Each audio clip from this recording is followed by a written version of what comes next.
Komisi selaku pejabat yang berwenang memberikan pertimbangan selanjutnya berpendapat bahwa terduga pelanggar masih dapat dipertahankan untuk tetap berada dalam dinas Polri.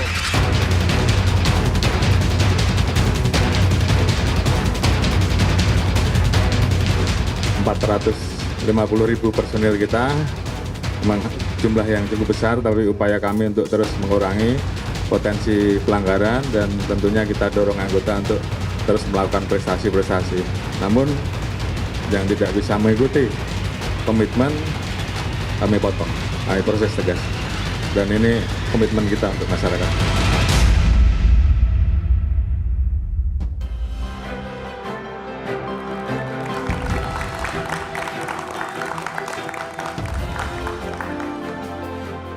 Drama Duren 3 selesai sudah.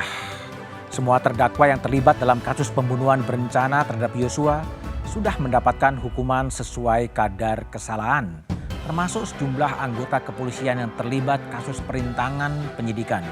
Meski demikian, kasus peredaran narkotika yang melibatkan Teddy Minahasa masih disidangkan di pengadilan. Ulah Jenderal Bintang 2 ini menambah pukulan bagi kepolisian. Citra positif kepolisian pun merosot tajam. Polri diminta melakukan pembenahan dan perbaikan. Mampukah Polri membenahi diri? Lalu apa saja yang harus dilakukan kepolisian guna mengembalikan kepercayaan publik? Inilah Satu Meja The Forum, Korps Bayangkara setelah drama Duren 3. Pidana kepada terdakwa Hendra Kurniawan SIK, oleh karena itu dengan pidana penjara selama 3 tahun.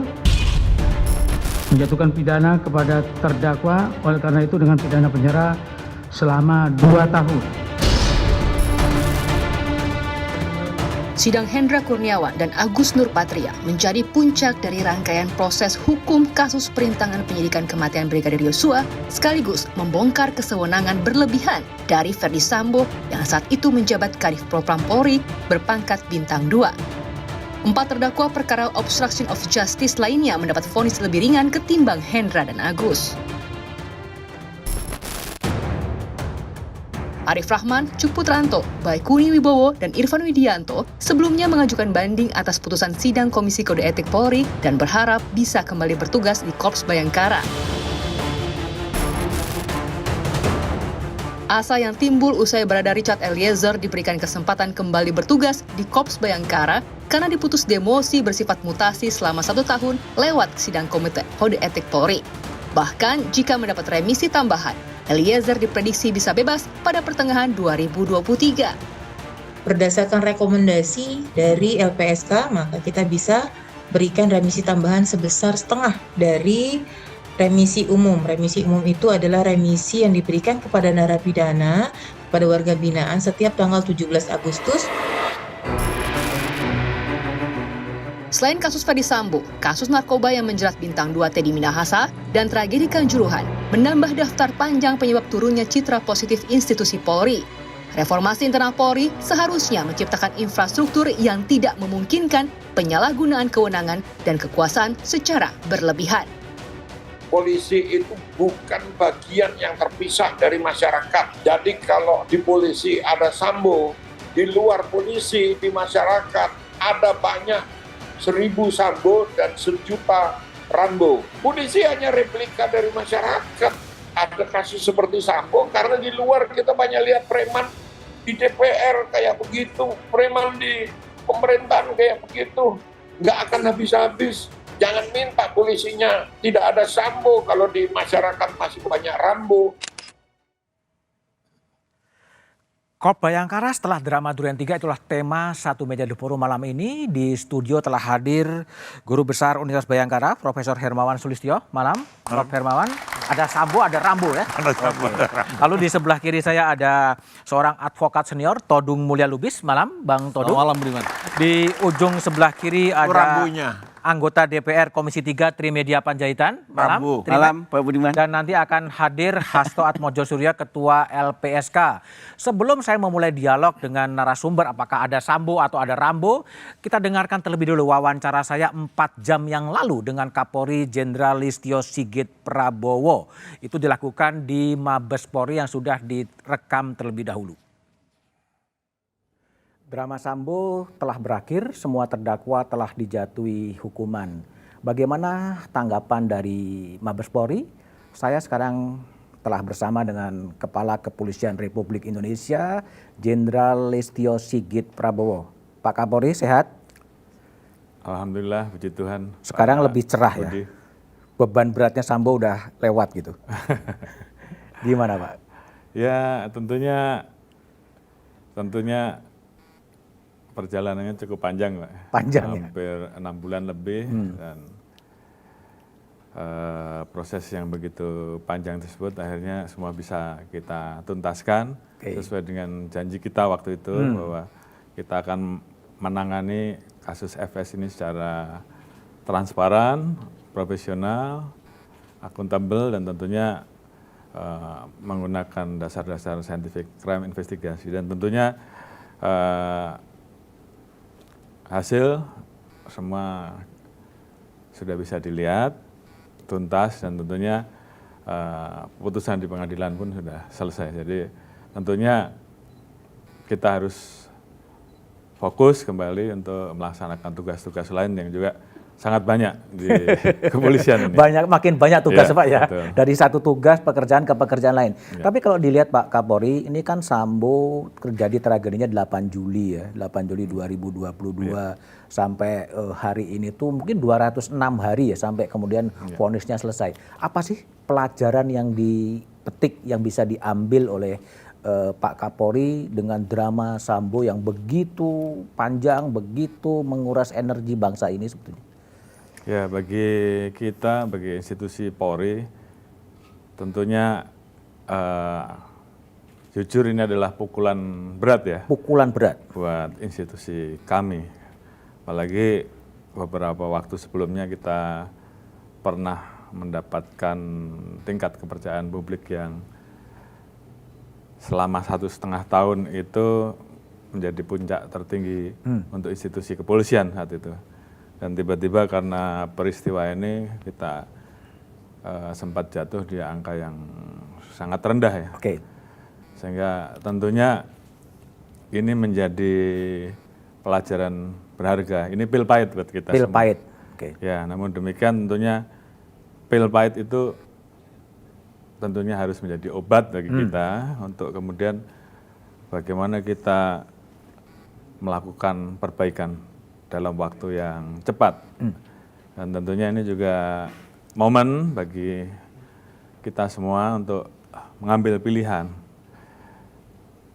Kita sama-sama menjaga soliditas, sama-sama bekerja keras, sama-sama berkomitmen untuk melakukan perbaikan baik di dalam kualitas pelayanan kita terhadap publik dan tentunya bagaimana kehadiran Polri di tengah masyarakat pada saat masyarakat membutuhkan itu harus betul-betul dirasakan. Dan yang kedua tentunya ini tentunya menjadi pembelajaran juga buat kita semua bahwa di dalam kepolisian tentunya diatur tentang masalah etika profesi. Kemudian di situ mengatur jelas terkait dengan apa yang boleh dan apa yang tidak boleh. Di dalam pasal 6 di Perpol itu kan jelas-jelas mengatur bahwa anggota itu kan boleh menolak perintah. Boleh menolak perintah. Ya, kalau perintah tersebut dianggap salah. Dan saya kira ini saya ingatkan kepada seluruh anggota agar memahami hal-hal seperti ini sehingga kemudian berani menolak. Oke. Dan kalau memang bila perlu ingatkan. Jadi saya selalu sampaikan sekarang bagaimana kita saling mengingatkan antar anggota satu dengan anggota lain. Pemimpin juga begitu. Pemimpin harus bisa menjadi teladan harus bisa menjadi contoh bagi anak buahnya, dan kalau dia melakukan perintah-perintah yang kemudian dirasa oleh anggotanya itu salah, saya minta kepada anggota untuk menolak dan jangan takut, dan bila perlu, apabila kemudian karena dia menolak terhadap apa yang menjadi perintah itu terus kemudian mendapatkan ancaman, laporkan saja ke pimpinan yang lebih tinggi. Kita akan respon sehingga kemudian anggota betul-betul firm pada saat melaksanakan tugas. Di sisi lain, tentunya saya minta kepada anggota, mari kita sama-sama bekerja dengan lebih baik, tinggalkan yang buruk, lakukan perbaikan, baik dalam perilaku, di dalam pengabdian kita, jauhi pelanggaran. Komitmen saya tentunya akan terus saya laksanakan. Yang baik saya berikan reward, tapi yang tidak bisa ikut barisan, ya tentunya saya akan berikan punishment. Oke. Dan ini komitmen ini tentunya akan terus saya laksanakan. Kalau tadi kan ada pelajaran bagaimana bawahan itu berani menolak perintah dari atasannya kalau memang perintah dari atasan itu nggak betul. Ada nggak sih Pak pelajaran apa lagi yang dipetik dalam kasusnya Verdi Sambo yang awalnya urusan domestik tapi kemudian melebar menjadi urusan publik yang hampir 7 bulan baru kemudian selesai. Di organisasi apa yang akan dilakukan oleh Pak Kapolri? Ya tentunya ada nilai-nilai ya yang bisa diambil dari peristiwa yang ada, bagaimana publik mengikuti dan kemudian memberikan sebuah penilaian-penilaian. Di satu sisi kita juga melihat itu semua, termasuk juga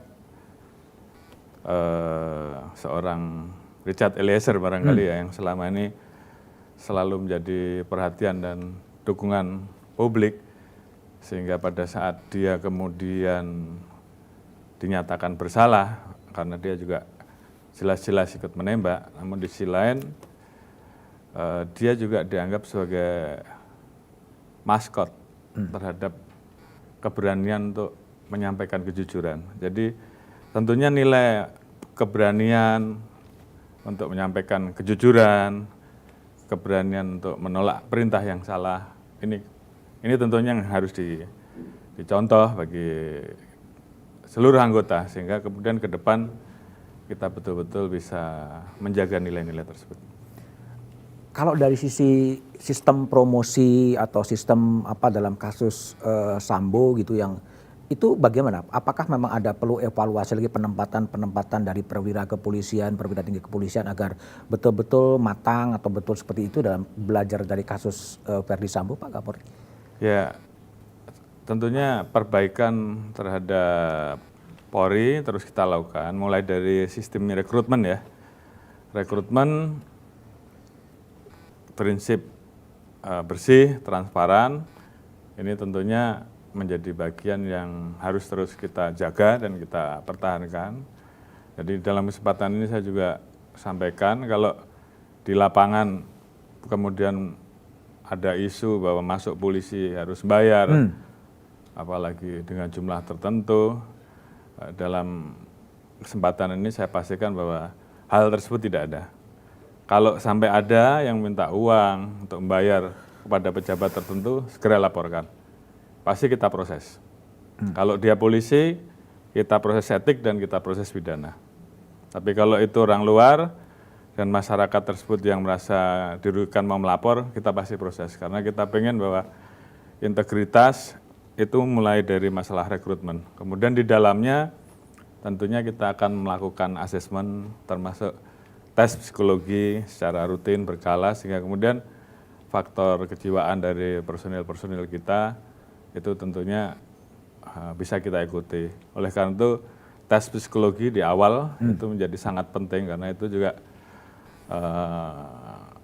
berpengaruh terhadap kemampuan personil ini untuk bisa melaksanakan tugas selanjutnya, apalagi ke jenjang-jenjang penugasan berikutnya yang tentunya tugas dan tanggung jawabnya semakin berat, tekanannya juga semakin berat, sehingga kemudian asesmen terhadap posisi-posisi jabatan pada saat seseorang mau menjadi Kapolres, seseorang mau menjadi perwira tinggi, itu perlu kita berikan asesmen.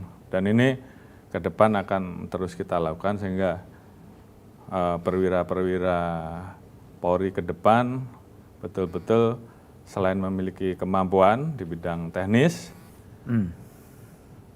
kemampuan di bidang kepemimpinan, tapi di sisi lain etik juga menjadi sangat penting karena orang yang pandai, profesional, ya tentu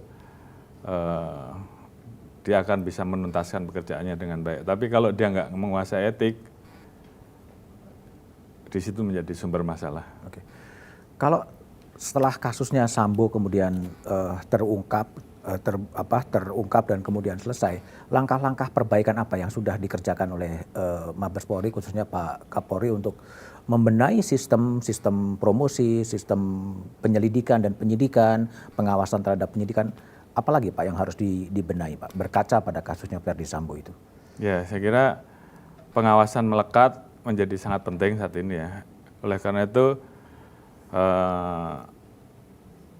seorang pimpinan harus betul-betul mengawasi bawahannya sehingga kemudian dia bisa menjadi mentor yang baik pada saat melaksanakan tugasnya. Di sisi lain tentunya kita juga mempersiapkan program-program quick win lah, apa yang harus kita lakukan. Hal-hal yang kira-kira berisiko terhadap penyimpangan dan kemudian itu berdampak terhadap negatifnya citra Polri, tentunya kita perbaiki. Sebagai contoh misalkan kita sekarang terus melakukan perbaikan terhadap sistem kualitas pelayanan publik. Oke. Salah satunya saat ini kita mengembangkan ETLE ya, yang saat ini sudah mulai dikenal. Tilang elektronik. Sistem tilang elektronik. Kita lihat dukungan masyarakat cukup tinggi, namun demikian terus kita lakukan evaluasi karena kita tidak ingin yang pertama bahwa terkait dengan perubahan sistem dari yang manual menjadi online, tentunya di satu sisi kita mengharapkan bahwa resiko penyimpangan berkurang. Oke, tapi banyak juga Pak Kapolri masukan-masukan dari warganet yang kita tampung soal tilang ETLE ini. Oke, tilang ETLE, tapi tilang-tilang manual dan kehadiran polisi di lapangan juga perlu juga sih, karena polisi di lapangan menimbulkan ada rasa aman gitu loh. Itu gimana Pak Kapolri? Jadi ini dua hal yang berbeda. ETLE ini kita lakukan untuk merubah manual menjadi elektronik dalam posisi anggota tidak bersentuhan langsung sehingga kemudian resiko penyimpangannya hilang. Namun anggota tetap wajib melaksanakan tugasnya di lapangan, khususnya pada saat jam sibuk, anggota harus ada. Harus ada. Dia harus mengatur, membantu agar lalu lintas berjalan dengan baik, tidak terjadi kemacetan, ataupun kalau ada kemacetan, anggota tetap ada. Jadi tetap ada perbaikan ya. Ya. Oke, baik. Jadi satu meja akan tetap bersama dengan Kapolri Jenderal Listio Sigit Prabowo setelah jeda berikut ini. Saya masih bersama dengan Kapolri Jenderal Listio Sigit Prabowo. Pak Kapolri, ini yang juga menarik perhatian publik adalah sosok seperti Barada Richard Eliezer, Pak. Yang kemudian ya dia membunuh, dia mengakui, dia meminta maaf, dia membuka kotak Pandora. Tapi kemudian ada juga suara-suara kok ini bisa kembali diterima lagi di kepolisian, Pak. Apa sebenarnya nilai yang ditangkap oleh Richard sebenarnya? Jadi seperti yang saya sampaikan bahwa dia seorang prajurit kelas bawah, tapi kita hargai bahwa dia berani mempertahankan kejujurannya walaupun sebenarnya terlambat. Sehingga mau tidak mau terhadap apa yang dia lakukan dia mendapatkan sanksi dan tentunya kita hormati apapun yang menjadi keputusan hakim. Namun di sisi lain juga ada keringanan yang diberikan kepada dia. Dari sisi kita, institusi, kita melihat bahwa nilai-nilai kejujuran yang ada pada seorang Richard, prajurit dengan pangkat paling rendah di kepolisian, tapi dia menjaga, dan itu bagi kita integritas dia seperti itu tentunya harus kita hargai. Kita berikan dia kesempatan untuk kembali menjadi polisi aktif, dan tentunya tugas dia adalah bagaimana kemudian dia bisa menularkan, menyampaikan kepada teman-temannya, dan juga terus bisa menjaga nilai-nilai integritas dia, sehingga pada saat kita berikan dia kesempatan untuk menjadi polisi aktif, dia bisa menjadi polisi yang lebih baik. Oke. Banyak orang juga kemudian khawatir atau bagaimana dengan keselamatan yang bersangkutan. Pak Kapolri gimana merespon kekhawatiran orang itu? Ya, saya kira kekhawatiran boleh saja, tapi tentunya Polri juga punya sistem pengamanan sendiri. Apalagi saat ini setelah ditahan di Rutan Salemba kemarin dikembalikan ke Rutan Salemba cabang Bareskrim, jadi tentunya buat kita pengamanan bisa lebih maksimal, dan koordinasi dan kerjasama dengan teman-teman lain yang mungkin seperti LPSK juga jauh lebih mudah. Prinsipnya Polri tentunya akan mengamankan sesuai dengan tugas pokok kita dan komitmen kita.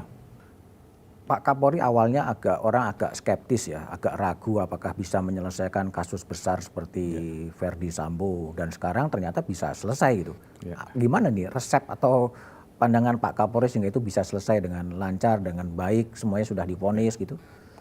Ya, saya kira tentunya semuanya juga melihat bahwa saat itu di awal ada skenario 1 yang tentunya skenario 1 ini tentunya harus kita dalami apakah peristiwanya seperti itu, sehingga kemudian didapatkan alat bukti yang mengarah kepada peristiwa yang sebenarnya.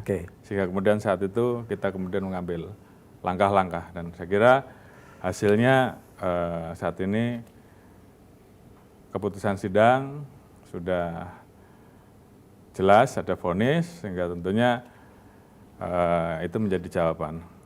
Kasus yang lain seperti TM misalkan, atau Kanjuruhan dan sebagainya, di awal kita sudah bisa mendapatkan barang bukti, informasi yang cukup, sehingga kemudian kita bisa mengambil langkah cepat pada saat itu dengan memproses secara cepat, baik pidana, dan saat ini juga proses etiknya juga sedang dipersiapkan. Jadi saya kira komitmen kita dari dulu sampai dengan saat ini bahwa kita tidak pernah ragu-ragu, proses tegas tanpa pandang bulu, apapun posisinya, pangkatnya, jabatannya, baik internal maupun tentunya kasus-kasus yang menjadi perhatian publik yang kemudian cenderung memandang bahwa polisi ragu-ragu, polisi lemah. Jadi sepanjang barang bukti dan alat buktinya cukup untuk kita proses pidana, siapapun pasti kita proses. Dalam kurun waktu 6 bulan ada kasus FS, ada kasus TM gitu Pak. Jadi refleksi Bapak gimana terhadap kejadian-kejadian seperti itu sebetulnya? Ya, tentunya Polri ke depan masih banyak tugas yang harus kita laksanakan. Kita tidak bisa berhenti sampai di kasus ini, tapi bagaimana ke depan kita buktikan bahwa kita bisa melaksanakan tugas pokok kita dengan baik. Seperti tadi saya sampaikan, peningkatan kualitas pelayanan publik dengan menggunakan perkembangan teknologi informasi, ini terus kita lakukan perbaikan, pelayanan di bidang SIM, pelayanan di bidang SKCK, ini pun juga kita lakukan perbaikan, STNK, masalah perizinan, khususnya bagi para pekerja seni, kemudian masalah olahraga, kita lakukan perbaikan, kita mengundang ahli-ahli dari luar negeri untuk memberikan masukan, kita rubah perpol terkait dengan masalah pengamanan bola ini sebagai contoh ya. Kemudian untuk mendukung agar bola bisa menjadi lebih baik, kita bentuk kembali Satgas Anti Mafia Bola. Hal-hal seperti itu tentunya merupakan jawaban dari harapan terhadap keinginan masyarakat dan juga kehadiran Polri menghadapi kasus-kasus yang meresahkan masyarakat, ya tentunya kita tindak tegas. Keberadaan Polri di saat masyarakat membutuhkan, ya bagaimana kita perbanyak itu dalam program-program, interaksi kita tingkatkan, ada yang namanya Jumat Curhat, yang saat Jumat ini Curhat. ya terus kita dorong, dan ini responnya bagus karena di situ ada pertemuan antara polisi dan masyarakat, Kapolsek, Kapolres, bahkan Kapolda, di situ ada interaksi, masyarakat bisa menyampaikan keluhannya, dan kemudian kita harapkan di situ ada solusi yang bisa diambilkan karena ada pemimpin, ada decision maker yang bisa. Dan kalau itu tidak bisa dan perlu dilaporkan sampai di level saya, tentunya kita akan diambil langkah-langkah tersebut. Terus kemudian juga saat ini kita munculkan lagi polisi RW. Jadi Polisi RW? Ya, di setiap RW itu ada polisi yang kita minta untuk menjadi LO, penanggung jawab di setiap RW, sehingga kemudian ketika ada masalah, maka polisi ini yang berada di tingkat RW ini bisa melanjutkan. Apakah ini harus diselesaikan di Polsek, apakah di Polres, ataukah di Polda, sehingga di setiap RW kita harapkan ke depan masyarakat memiliki perwakilan, memiliki duta-duta polisi yang bisa memberikan pelayanan cepat. Jadi hal-hal ini yang ke depan terus kita tingkatkan. Tentunya punishment terhadap pelanggaran siapapun terus kita lakukan, dan tentunya reward terhadap anggota-anggota kita yang berprestasi juga terus kita dorong, sehingga kemudian kita harapkan ke depan lebih banyak anggota-anggota yang berprestasi, yang kemudian memberikan warna di dalam lingkungan institusi Polri, sehingga ini menjadi kompetisi yang baik, contoh yang baik buat anggota untuk saling melakukan hal-hal yang tentunya memang menjadi tugas dia. Jadi prinsipnya lebih mendengarkan masukan-masukan publik, kritik-kritik publik untuk perbaikan lewat Jumat mendengar, kemudian juga menjadikan hukum sebagai panglima. Siapapun yang bersalah kemudian dia harus berhadapan dengan hukum. Ya, saya kira begitu.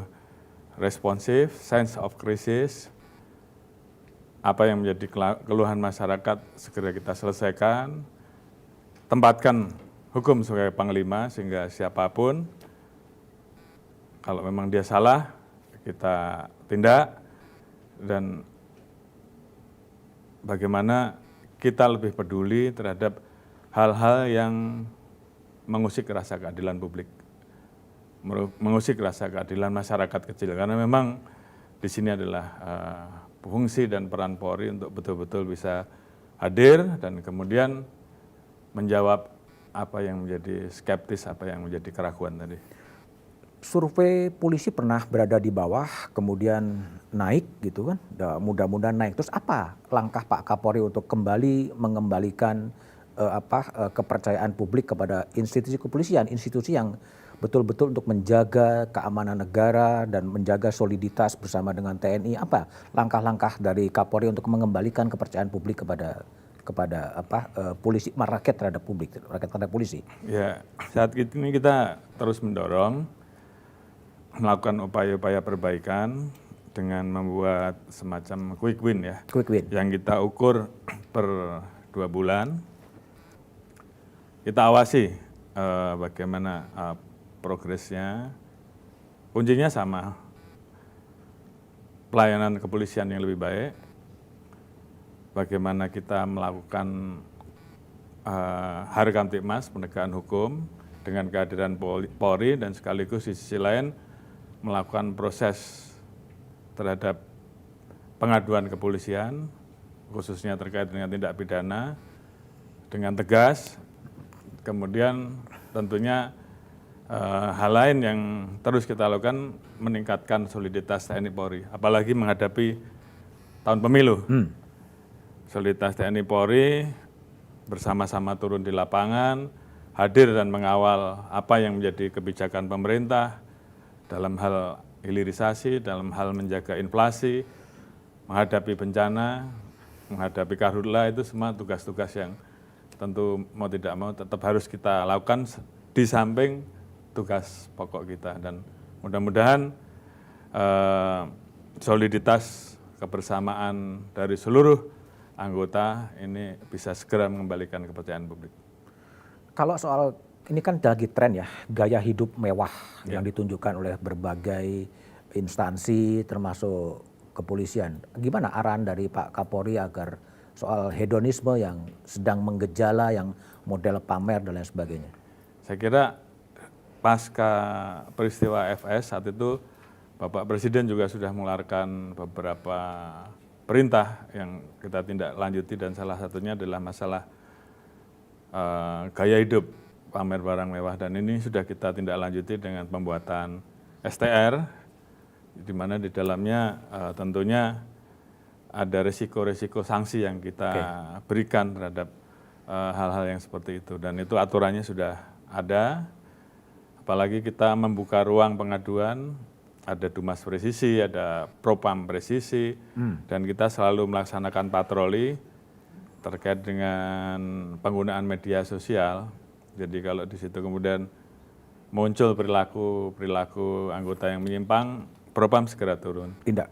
Termasuk juga begitu ada pengaduan dari masyarakat, dari netizen yang muncul di media sosial, saya minta untuk respon cepat, jadi tidak perlu harus viral, walaupun memang faktanya Viral dulu. kecepatannya juga Lebih cepat. kecepatan media sosial luar biasa. Tapi maksud saya respon hal-hal yang seperti itu, dan saya kira saat ini hal-hal tersebut dilakukan baik di tingkat Polres, tingkat Polsek, tingkat Polda, dan Mabes, semuanya melakukan hal yang sama, sehingga harapan kita respon cepat terhadap peristiwa-peristiwa yang terjadi ini betul-betul bisa kita laksanakan dengan baik. Pertanyaan terakhir Pak, setelah kasus FS, setelah kasus TM, konsolidasi organisasi kepolisian pasca 2 jenderal terkena gimana Pak?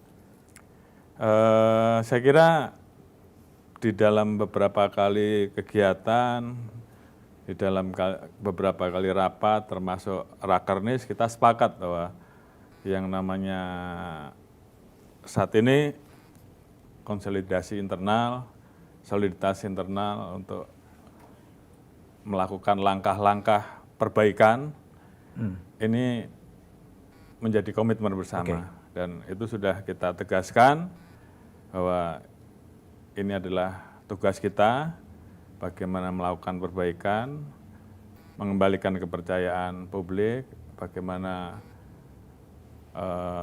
melakukan inovasi-inovasi, quick win, dan terhadap yang tidak mampu, tidak bisa ikut gerbong, tidak bisa ikut barisan, ya silahkan keluar atau kita potong. Kita potong. Oke, baik, terima kasih Pak Kapolri Jenderal Listio Sigit Prabowo telah bersama saya di Satu Meja The Forum. Terima kasih. Terima kasih. Masih bersama saya Budiman Tanrejo di Satu Meja The Forum. Trimedia Panjaitan, anggota Komisi 3 DPR dari fraksi PDI Perjuangan. Trimed, Anda sudah mendengar penjelasan Kapolri. Menurut Anda apakah ada yang sudah berubah di kepolisian pasca kasus Verdi Sambo yang menghebohkan publik ini? Ada satu, Pak Budiman, bahwa kita mendengar dari para pencari keadilan, kalau seandainya ada proses penyidikan yang kurang benar, di WA itu biasa sekarang ini polisinya langsung takut katanya. Langsung takut. Nah, langsung misalnya langsung merubah cara dia menangani perkara itu. Itu memang yang baru kita dengar di tingkat Jawa ini ya terjadi. Mudah-mudahan itu juga terjadi di luar Jawa ini. Artinya pejabat-pejabat di tingkat Polres, Direktur dan juga Kapolda sekarang ini sangat peka terhadap WA, dan mereka yakin WA itu bisa sampai kepada pimpinannya. Yang kita ketahui Pak Kapolri ini sejak beliau menjadi Kapolri itu pada saat beliau tidak rapat segala macam, kalau ada WA tentang pengaduan langsung diforward kepada Kapoldanya. Untuk segera ditindak. Artinya ada lebih responsif terhadap aspirasi publik. Iya, tapi itu kalau kejadian. Tapi yang paling penting menurut saya Polri pencegahannya. Pencegahannya. Seperti program 16 program Pak Kapolri? Tito ini, Oke. Pak Sigit ini salah satu kan pengawasan. Seperti beliau sampaikan tadi. Oke. Nah pengawasan itu yang juga harus intensif dilakukan. Oke, Karena itu masih yang belum juga ya? ada penyidik-penyidik. Polri ini kan sebenarnya yang paling utama yang dia benahi adalah lantas dan serse. Nah sekarang ini Pak Budiman, kita mendengar restoratif justice itu bukan untuk perkara-perkara sederhana. Oke. Urusan sengketa tambang, sengketa Jadi waris, restoratif justice. Oke. RD juga. Baik. Nah itu juga harus didengar oleh Kapolri bahwa yang boleh jangan sampai yang fakta hukumnya sudah jelas masih di-RJ-kan. Oke, Nah itu baik. jangan sampai menjadi komoditi Baik. di lingkungan Oke, kepolisian. baik. Kiki, Anda pernah mengatakan ada Sambo tapi di masyarakat ada Rambo sebetulnya. Anda kelihatannya agak skeptis terhadap perbaikan di kepolisian gitu. Iya, kalau masyarakatnya masih kayak begini, jangan mimpi polisinya berubah. Kenapa rekrutmen? Jadi yang salah masyarakatnya. Ya tidak, dua-duanya lah. Kalau tanpa Lalu gimana kalau misalnya nih rekrutmen masuk sekarang pendaftaran untuk jadi anggota polisi di tingkat Akpol sampai Bintara. Tanya aja nota dinas dari komisinya Trimet berapa biji, minta tolong, belum yang telepon. Nah kalau mereka masuk garbage in pasti garbage out. Polisi masuk sudah dengan rekomendasi dengan Ada. itu. Banyak itu. Bukan ada, hampir semua hampir caranya. semua dengan rekomendasi? Rekomendasi Rekomendasi kayak gitu. siapa? Anggota DPR paling banyak. Tapi Anggota ada DPR ngasih juga? Kompolnas kayak, dia coba tanya. Iya, tanya Trimet. dia, tempat Jadi dia. anggota DPR ngerekomendasi untuk masuk ke kepolisian gitu? Saya nggak tahu Pak Budiman. Kalau ada teman-teman yang kayak begitu saya tidak Tapi tahu. Trimet enggak? Saya kalau minta tolong ya kita pernah dong minta tolong. Minta tolong? Nah, minta Oke. tolong sepanjang yang kita lihat teman apa saudara ini memang track recordnya baik. Ngasih rekomendasi juga untuk rekrutmen polisi Saya gitu? kira DPR sekarang tidak akan ada yang berani tertulis ya. Oh tidak tertulis, pakai Nah, WA? Pasti tidak tertulis. Mungkin paling tinggi WA. Pakai WA? Nah, Ya, jadi malah kalau bukan kita- di digital? Ya atau enggak telepon. Telepon? Ada berarti? Iya pasti ada dong. Berarti betul dong kata Kiki? Hasto aja banyak. Karena begini Pak Budiman, risiko jadi pejabat negara itu kan orang cuma satu kata. Hah, Tolong. tolong. Tolong uang, tolong jabatan, tolong kerja. Aduh. Nah itu risiko di Republik Indonesia ini. Ada tolong Oke, proyek baik. juga Oke, balik ke banyak. Kiki Ya. lagi.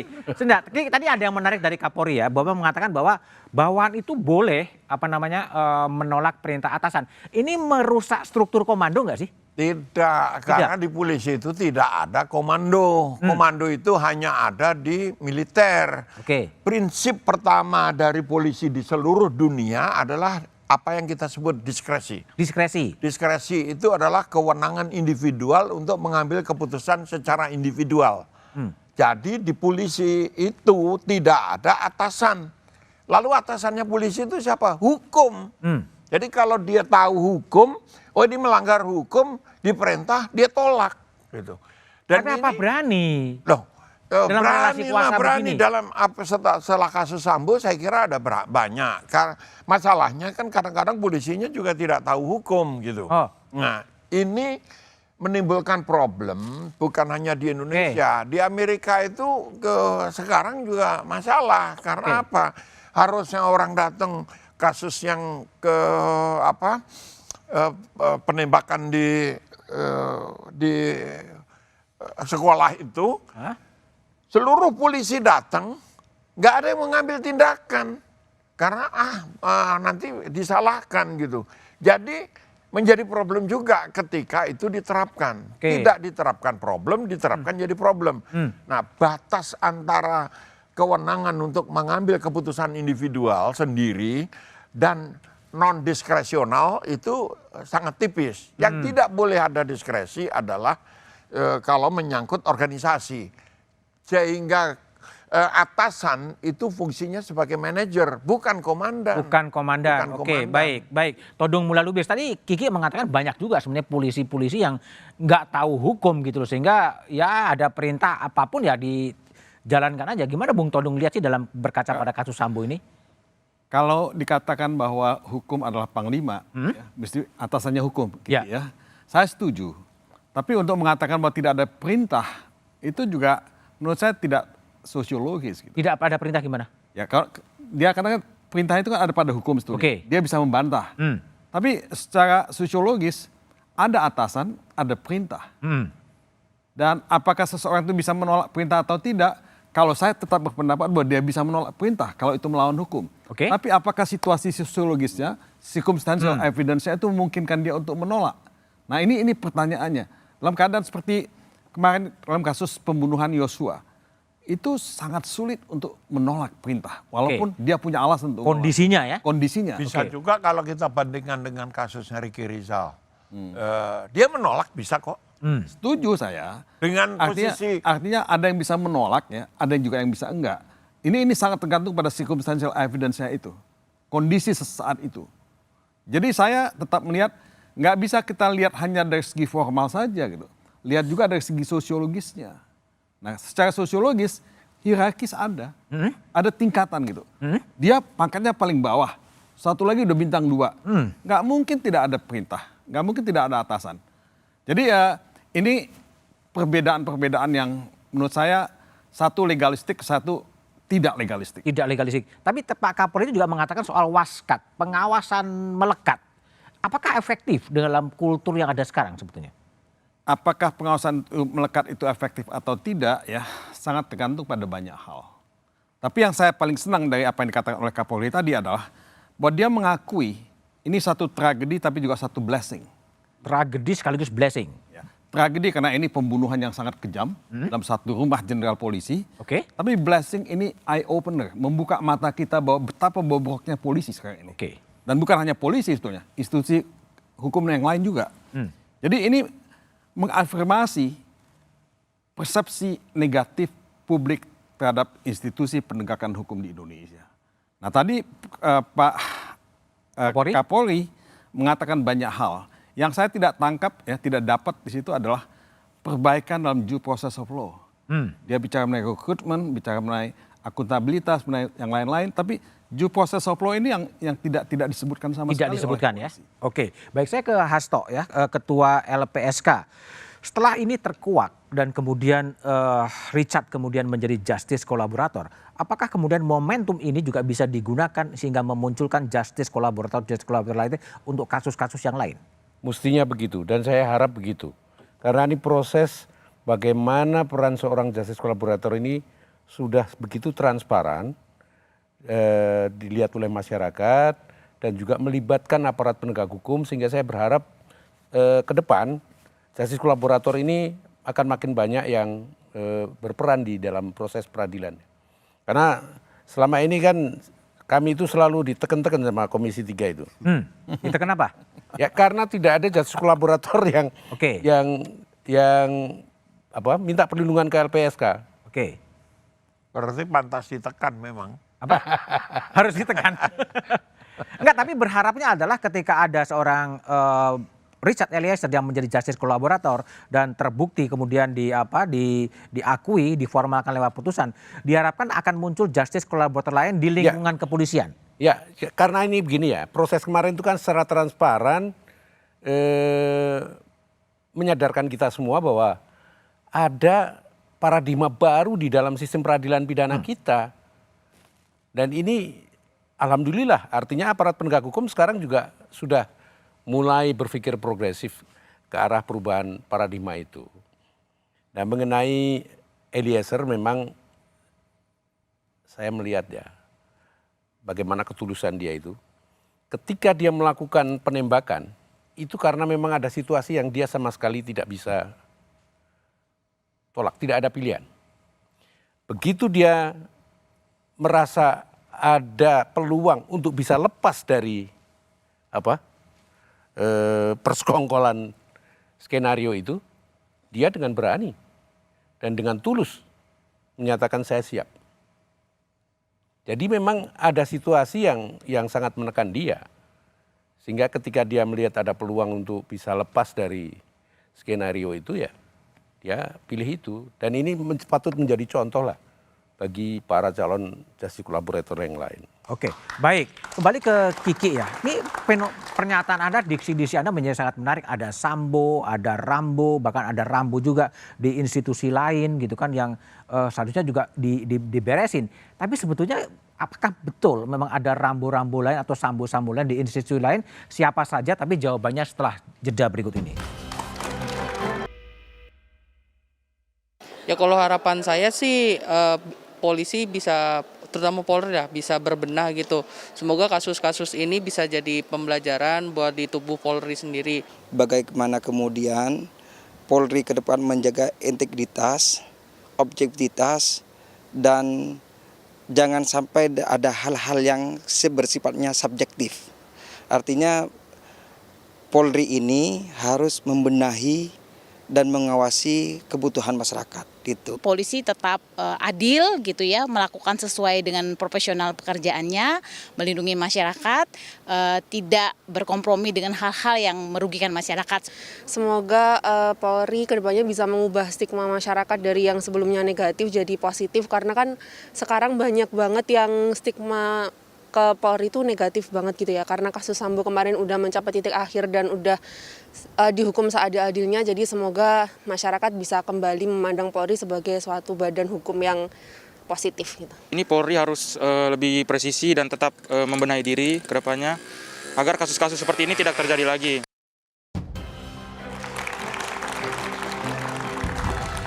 Masih bersama saya Budiman Tantojo di Satu Meja The Forum. Kiki, Anda mengatakan bahwa masih ada Sambo lain dalam bentuk Rambo di kepolisian maupun di lembaga lain. Sebenarnya maksudnya apa sih? Rambo-rambo proyek itu paling banyak. Rambo proyek? Iya. Maksudnya apa Rambo proyek itu? Semua aturan ditabrak, semua itu ya siapa kuat dia yang menang kayak gitu. Itu terjadi juga di Ya kepolisian? kalau procurement saja sekarang sudah di katalog pakai internet, tetap aja masih terjadi gitu. Di lingkungan kepolisian juga? Saya kira tidak ada satupun institusi yang lepas dari itu. Oke. Ya, jadi satu itu. Tetapi ada yang aneh bagi saya, tadi komentar terakhir, misalnya betapa buruknya wajah polisi. Faktanya tiap kali ada pembukaan pendaftaran polisi, banyak juga yang polisi. Paling banyak polisi itu sekarang favorit untuk ke profesi. Bikin survei di kalangan SMA. Nah, kenapa? Ya itu sikap masyarakat kita itu mendua. Di satu sisi mencaci maki, dengan mencaci maki dia pengen mendapatkan keuntungan. Masuklah mau jadi polisi. Oke. Nah, yang terjadi rate untuk masuk polisi itu tidak pernah turun loh. Ketika Sambo kemarin, mana turun? Tetap aja banyak, paling banyak. Tetap paling banyak ya? Dibandingkan profesi apapun, menjadi polisi itu tetap nomor satu. Keinginan publik. Kenapa? Ini artinya apa? Ya itu tadi saya bilang, sikap permisif dari masyarakat itu, logikanya, kenapa lalu permisif? Di satu sisi pengen idealis, di sisi yang lain pengen jadi realistis. Realistis. Gitu. Ya, kalau saya ke polisi, kalau lagi ngajar saya bilang beginilah, kita ini tidak mungkin jadi malaikat. Omong kosong di Republik ini ada yang jadi malaikat. LPSK emang malaikat? No. Gak ada malaikat. Gak ada. Ya. Karena manusia semua memang. Iya, setan. Karena kita semua setan. Jadi semuanya setan, dimakan demit. Jangan memilih jadi setan yang buruk. Pilihlah jadi setan yang baik gitu. Todung milih jadi lawyer ya setan yang baik. Ya anggota DPR nilai sendirilah. Gitu. Oke. Anggota DPR Trimedia Panjaitan. Ini evaluasi Anda apa sih setelah dalam kasus Sambo baru selesai muncul kasus Teddy Minahasa, pangkatnya Irjen juga. Apa yang terjadi, Jenderal Bintang 2 dua-duanya yang terjadi sekarang menjadi panggung sorotan lagi. Gimana Anda lihat? Reformasi Polri ini sejak mereka keluar dari ABRI kan 3, Pak Budiman. Reformasi instrumental, kemudian reformasi struktural, dan reformasi kultural. Oke, dalam kasus Teddy dan Enggak, sebentar. Yang tidak pernah selesai di Polri ini adalah reformasi kultural. Ya, sejak itu. Kita lihat perilaku-perilaku polisi tidak pernah ada jalur perubahan. Pak Tito dengan promoternya, Pak Sigit dengan presesinya nggak ada juga yang terlalu berubah. Kalau kata Pak Kiki tadi banyak orang masuk polisi, saya kira pertama memang mereka perlu lapangan pekerjaan. Job seekers. Job seeker juga? Job Iya. seekers. Oke. Dan kedua dia lihat sersan-sersan aja hidupnya udah enak. Oh jadi pengen masuk ke situ? Iya dia lihat contoh itu gitu loh. Termasuk menjadi anggota DPR juga ya? Ya anggota DPR juga seperti itu. Dia lihat juga hidupnya enak. Enak ya? Oh, flexing lagi, pamer lagi kan? Ya lebih banyak yang flexing polisi, terutama istri-istrinya daripada anggota DPR. Gini, kalau Anda Komisi 3 punya tugas ngawasi kepolisian, ada kasus Verdi Sambo, ada kasus Teddy Minahasa, yang salah apa sih sebetulnya? Kok jenderal-jenderal sekarang terlibat dalam kasus? Seperti yang saya bilang tadi Pak Budiman, pencegahannya itu yang agak kurang. Konkretnya apa? Ya misalnya, kalau seandainya seseorang itu jadi, kan proses assessment sudah jalan. Orang jadi Kapolres, orang menjadi direktur, kemudian apalagi orang menjadi Kapolda. Tapi setelah itu bagaimana pengawasan terhadap mereka itu yang kurang. Sebelum ada kejadian. Kalau sudah ada kejadian selama Pak Sigit ini sejak beliau tanggal 20 Januari 2021 di fit and proper di DPR jalan semua. Oke. Tapi kalau ada kejadian, nah sebelum ada kejadian itu yang kurang. Apalagi kalau seandainya itu tidak viral, ya. Tapi kalau itu viral langsung disikat. Tapi kalau pengaduan WA seperti itu walaupun dibaca lamban. Apalagi sekarang kan di Mabes ini ada Karawasidik. Keluhan dari masyarakat pencari keadilan, perkara yang kecil-kecil juga di daerah ditarik oleh Mabes, oleh Karawasidik, oleh Bareskrim. Nah itu juga yang harus ada kontrol. Primet, jadi kalau Anda lihat setelah kasus FS, kemudian kasus Teddy Minahasa, ini peristiwa-peristiwa yang kebetulan terjadi begitu? Saya kira iya. Dan ini memang... Atau memang puncak dari gunung es yang tubuh kepolisian kemudian muncul. Jadi begini, banyak Pak terjadi Budiman, begini. orang sekarang ini kan paling gampang memedsoskan. Ya. Kalau cerita soal Pak Teddy Minahasa, barang bukti dirubah, itu kan udah sering kita dengar. Sudah sering? Iya. Hanya nggak terungkap aja gitu? Tidak terungkap saja, tapi beraninya Polda Metro tidak menjaga ada namanya Teddy Minahasa itu kita apresiasi. Oke. Buktinya narkoba Polda Metro itu promosi. Jadi direktur narkoba di Mabes Polri. Nah itu kan bagian dari prestasi yang dia lakukan. Kalau selama ini kan kita lihat kalau sudah menyangkut jenderal itu dijaga. Sekarang udah enggak. Sekarang mudah-mudahan itu tidak hanya pada Teddy Minahasa. Oh, artinya kenapa kok ada mudah-mudahan? Masih sering kita dengar Pak Budiman, barang-barang bukti seperti itu. Sekarang ini kan ramai dibicarakan oleh masyarakat, geng 303. Ada? Dibicarakan oleh masyarakat. Kalau 303 kan memang kita tahu ada. Hah? Mungkin saudara kita juga ada yang main judi online itu. Kan? Bola terutama, sepak bola. Kedua, narkoba. Nah itu yang juga oleh Pak Kapolri. Ketiga? Ya dua itu yang paling fokus. Itu kalau ketiga mafia. Ya. Karena polisi juga bagian dari orang yang suka. DPR kan ngawasin? Ya ngawasin, kita lakukan. Nah tapi kan rapat dengan DPR 2 bulan sekali Pak Budiman. Apa susahnya? 3 bulan sekali. Lagi? Nah makanya kita selalu sampaikan kepada Kapolri, terutama misalnya Kadipropam, berani tegas. Ke daerah-daerah itu sampaikan. Nah, kepada Kapolda dikasih waktu 6 bulan 1 tahun. Kalau tidak ada penindakan terhadap polisi bermasalah, itu perlu dipertanyakan. Bukan malah bagus. Baik, Bung Todung. Ini gimana? Puncak gunung es dari kasus TM, kasus FS, nanti ada kasus-kasus lain. Gimana Bang Todung sebagai... Saya setuju bahwa ini puncak gunung es. Puncak gunung es. Jadi artinya publik juga tidak bodoh. Publik tahu bahwa banyak kasus-kasus yang mungkin gradasinya di bawah. Tidak sama. Di tempat-tempat lain. Nah itu tadi ada yang memberikan komentar bahwa ya polisi mesti mengubah persepsi publik. Karena orang kehilangan ayam mesti bayar dengan kambing. Kalau kantor polisi. Nah publik juga tahu mengenai 303. Publik tahu mengenai restoratif 303 itu judi ya? Judi. Kemudian ada kasus Teddy Minahasa dan sebagainya. Narkotika. Nah ini kan perspektif ya persepsi yang sangat negatif terhadap polisi. Publik lihat itu gitu. Nah apa yang dilakukan oleh pihak kepolisian untuk ini? Nah belum banyak yang dilakukan. Kita baru dengar statement kepala Kapolri itu bagus-bagus, tapi saya nggak melihat kok. Tadi saya sebut apa yang sudah dilakukan untuk due process of law di tubuh Barreskrim, di tubuh kepolisian. Kalau misalnya hanya tilang elektronik, Bung Budiman, saya apresiasi itu, tapi itu tidak cukup. Ini menandakan bahwa sebetulnya reformasi kepolisian yang sering disuarakan itu gagal atau seperti apa? Tapi jawaban Bang Todung setelah jeda berikut ini.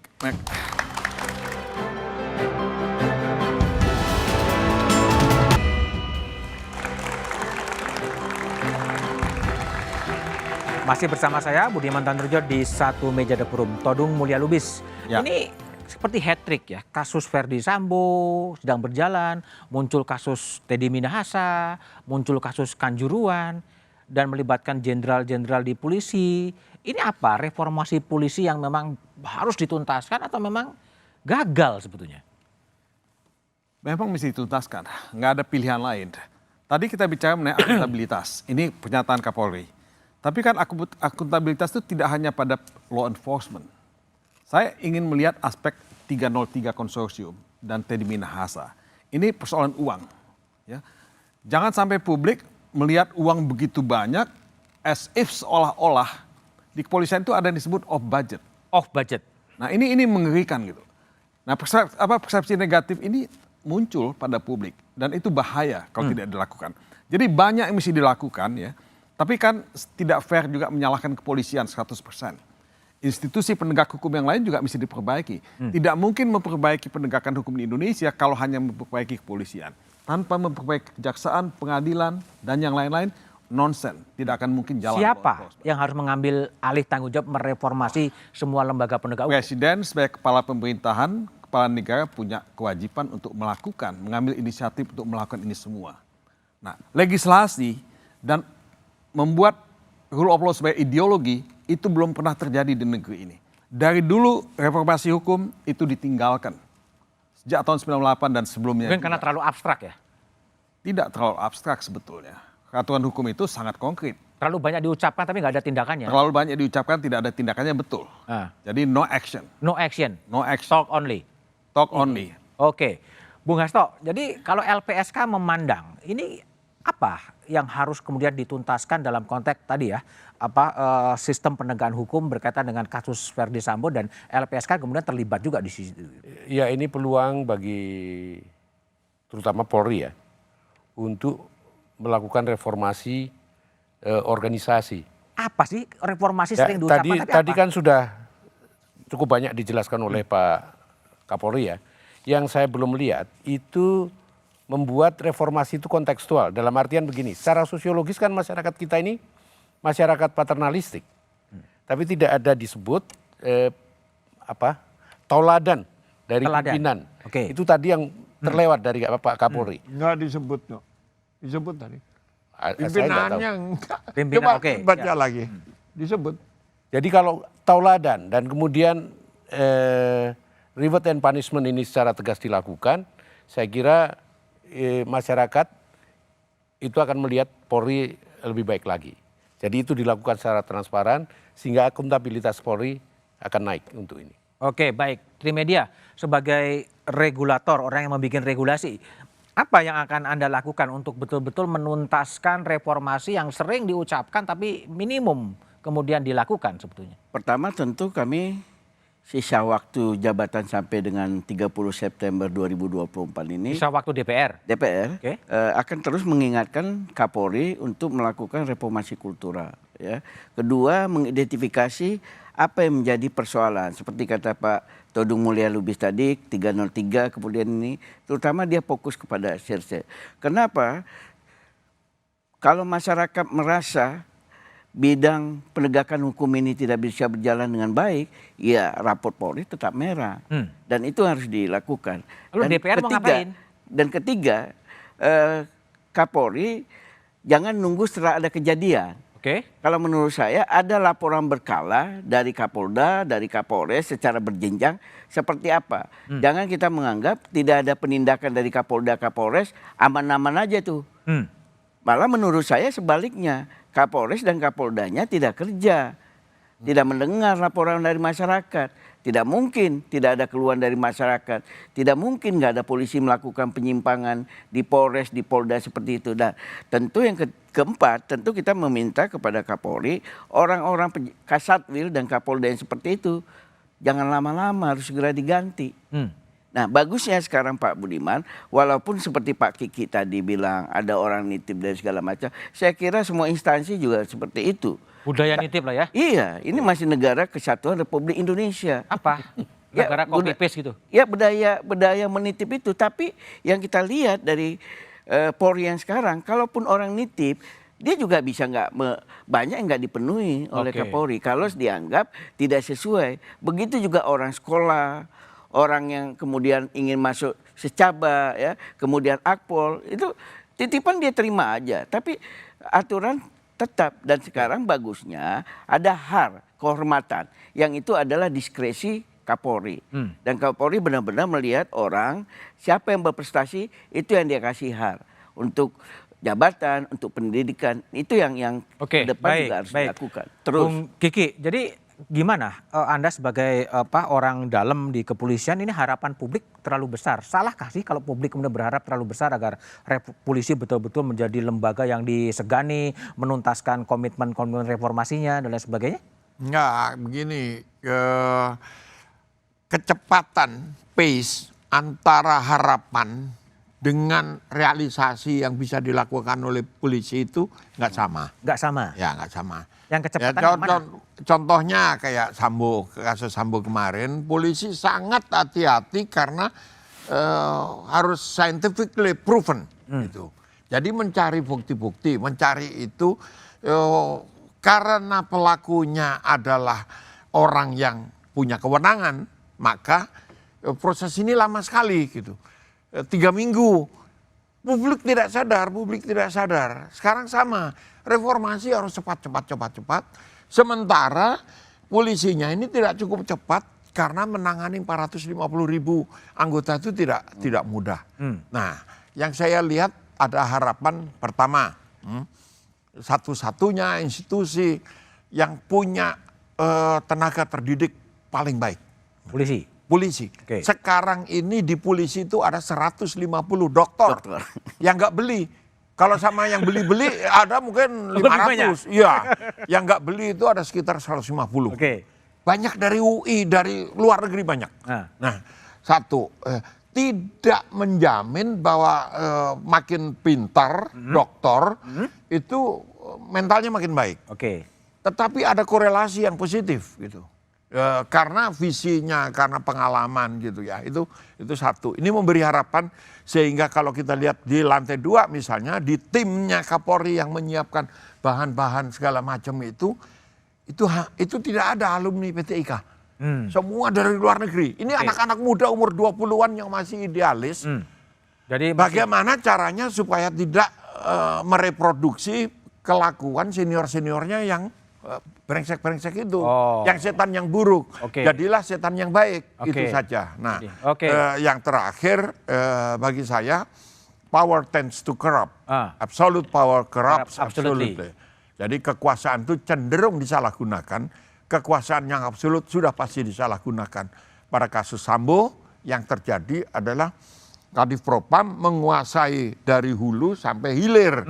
Jadi Paminal itu melakukan fungsi investigasi awal, penyelidikan, dan menghukum juga. Ini yang sekarang sedang dibenahi.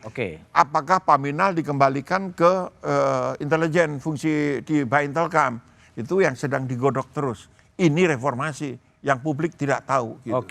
Jadi mari kita bantu polisi dengan cara tidak minta bantuan. Ya. Tidak minta bantuan ya Mas Eko, Kiki, Bang Todung, dan Trimedia, jangan minta bantuan lagi. Terima kasih telah gabung di Satu Meja The Forum. Termasuk Mas Kiki. Skandal Verdi Sambo adalah pukulan. Bukan hanya pukulan bagi Polri, tapi bagi kemanusiaan.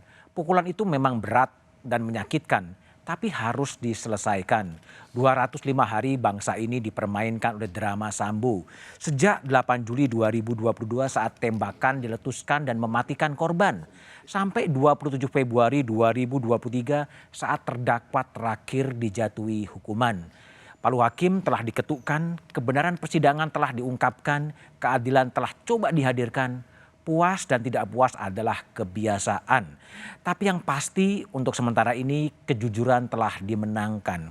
Vonis bukan akhir, vonis adalah awal perbaikan. Demikian Satu Meja The Forum malam ini. Sampai jumpa pekan depan. Selamat malam dan terima kasih.